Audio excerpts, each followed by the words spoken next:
Alright everyone, welcome to another Tuesday review, and this time we have a game called Book of Demons, part of this Return to Games launcher, basically.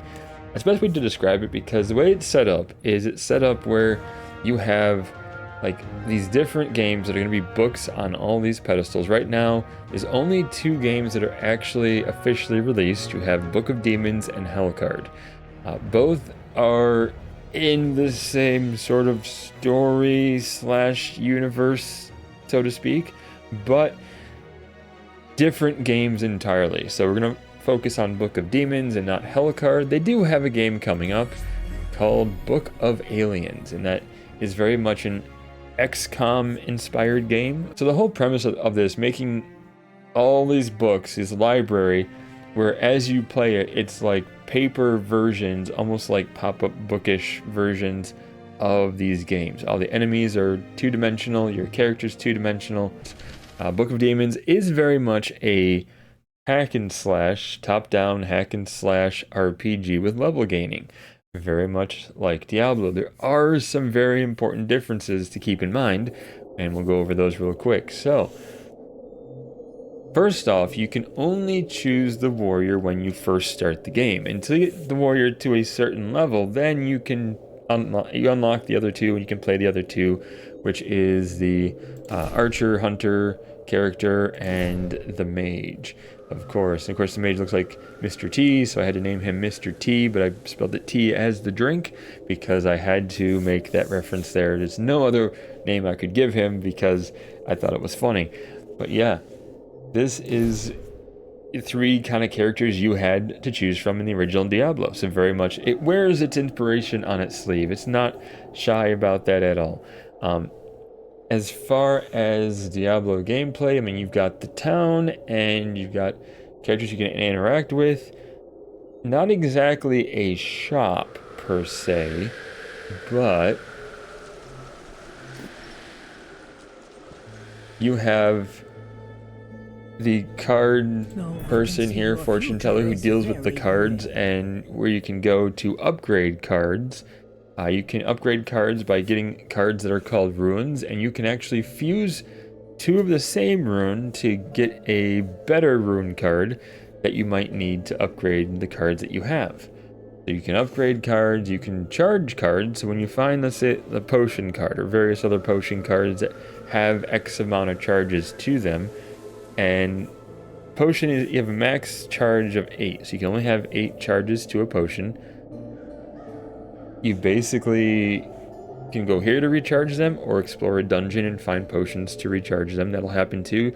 Certain usable weapons like bombs and such also have charges to them. You can use X amount.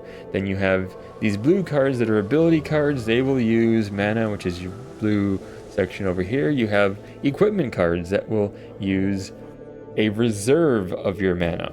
So the total amount of cards that you have will be like a reserve of your total mana. So if you don't have enough mana to reserve, you won't be able to equip all the cards you want.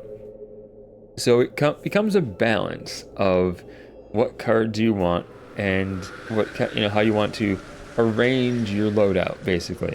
And you can arrange it any way you want. You can play it any way you want. I found equipment heavy is more my style, more kind of like how I like to play it, because I like the bonuses that the equipment affords me. So like, for example, I get like ice attacks, I get armor that will spawn hearts when I'm being hurt, which is very nice. Shield that will block incoming projectiles, which is fantastic.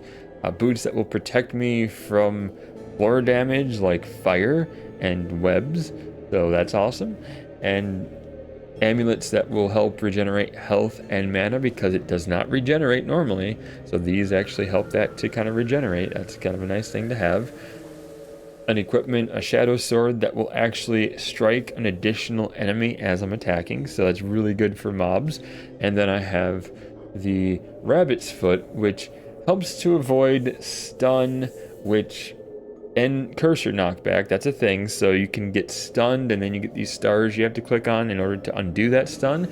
You also have cursor knockback, which basically means like taking a powerful hit. You may have your cursor on an enemy to attack, then all of a sudden your cursor gets flung away. Right now I've got all the card slots equipped, but you start with only 3 to begin with. So you can unlock, you pay the old man here to unlock more card slots. It gets increasingly more expensive to do so, but you can do that. And then he helps you identify cards. So if you want to identify a card and find out what is this card, what is this new one that I found, it could be one you don't have, it could be a more powerful magical version of these cards.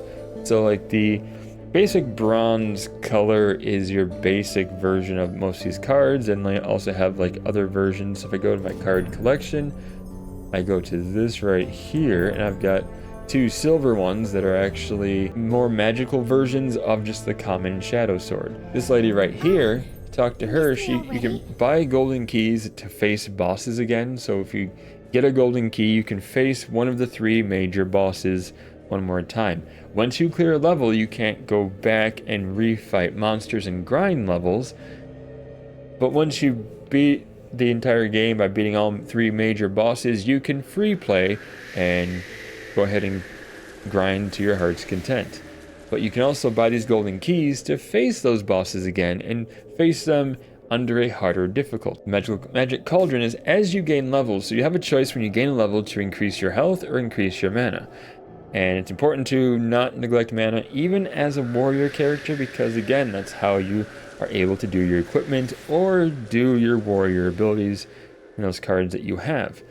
Now, when you increase life, a mana increase will go into the cauldron, and you can pay to collect prizes, but also be warned, each time you pay, the cost is going to go up. So you might want to kind of hold off as long as you can, but also keep in mind that the stuff you find in dungeons, which is like these prizes right here, that will go into the cauldron, then you will lose those if you die. Now you won't lose the mana or life increase. I had that happen to me where I died once and the mana increase was still there, or the life increase was still there, but your prizes won't be, so be careful on that.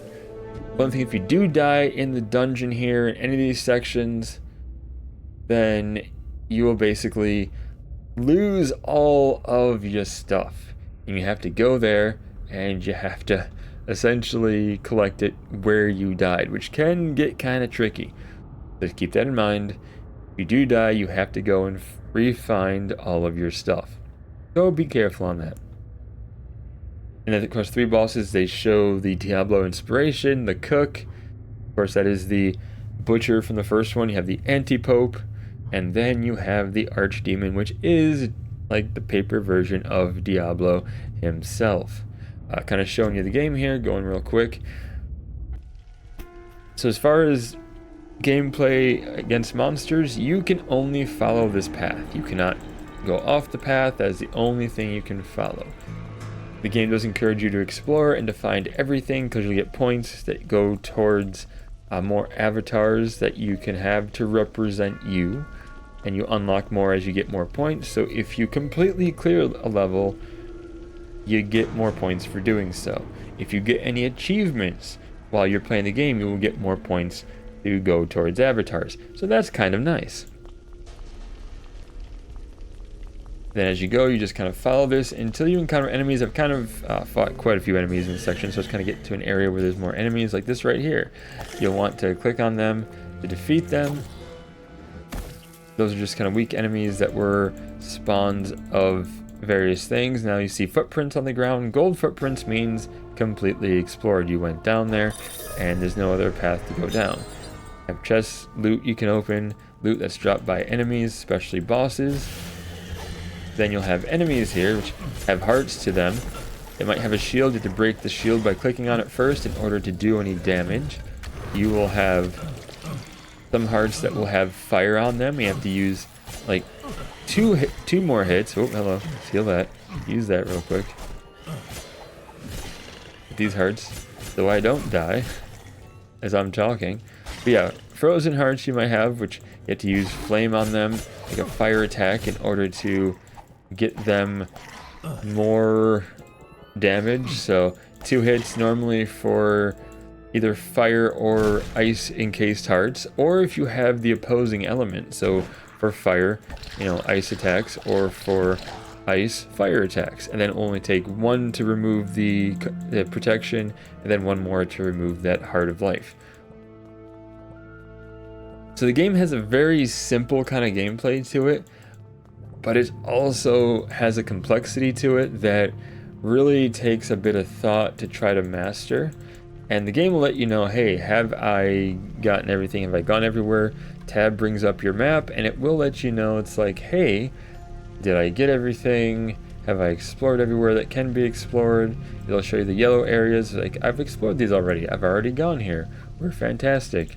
Once you start getting close to clearing an area, you'll have a number on the top there by the indicator for chests and bosses, and that'll basically tell you, like, have you found everything? And you'll see like little sparkles on the screen. In fact, you will actually be able to open your map and see where those sparkles are located. We have a mystery card for our guy to actually, a legendary card in fact, for our guy to identify. That'll be very nice. So curious to see what that's going to be. You also have poison effects, so when you get poisoned, your life circle will turn green and you lose health, obviously. But you also